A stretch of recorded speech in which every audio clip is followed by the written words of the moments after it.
This is important because group identity matters in the influence of the majority. So one example is actually if you look at the effectiveness of the abolitionist movement in Britain, it was because white men, members of parliament, people like William Wilberforce and James Oglethorpe, championed this cause that it had as much traction, because then their fellow members of parliament and elite, social elite, would look at them and listen to their arguments, and they would be challenged on their own terms. They couldn't outgroup them because they were already members of the in-group.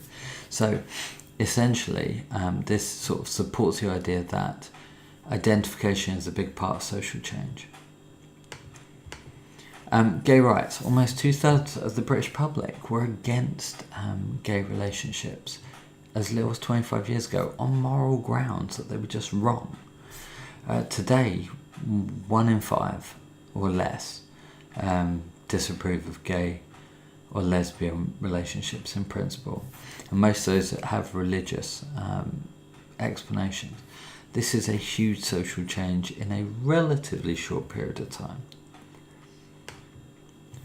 Just to give you some context of the gay rights movement, there are many, many more dates that should probably be included, but it's worth just pointing out. In 1957, you had the Wolfenden Committee. This essentially advocated for the decriminalisation of homosexual sexual acts. 10 years later, it was finally decriminalised, and then in 1971 you have the Campaign for Homosexual Equality, which does a lot of fine work. The first gay pride is held in 1972 with just 2,000 participants, and now it's a global spectacle. Gay news established. So what we can see here is baby steps towards equality until we get to 2014, and legally now gays have the same rights as straight people. Now, you may still say there's discrimination, it's not parity in other forms, but legally, this is a huge achievement. This is a social change. And remember our definition, we talked about large-scale effect on society in terms of behaviour, attitudes or laws. So gay rights would definitely say victory on the laws route.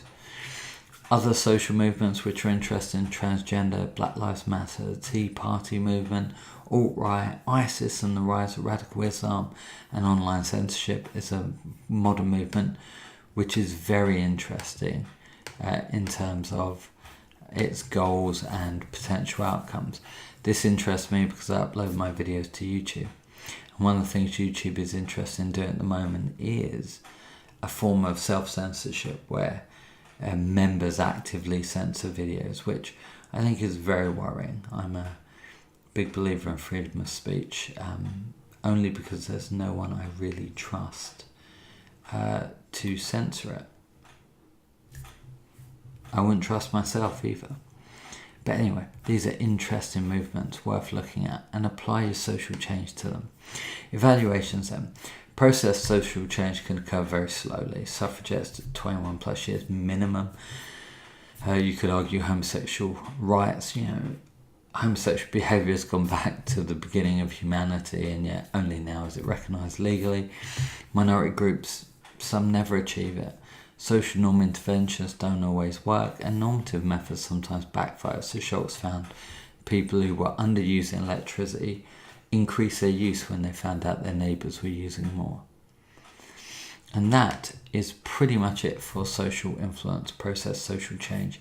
The key to success here is going to be having those examples, and no one or two well off. So read about the civil rights movement, read about the suffragettes, read about the Tea Party, whatever you want, but have those movements, track their progress and match them up with the process of social change.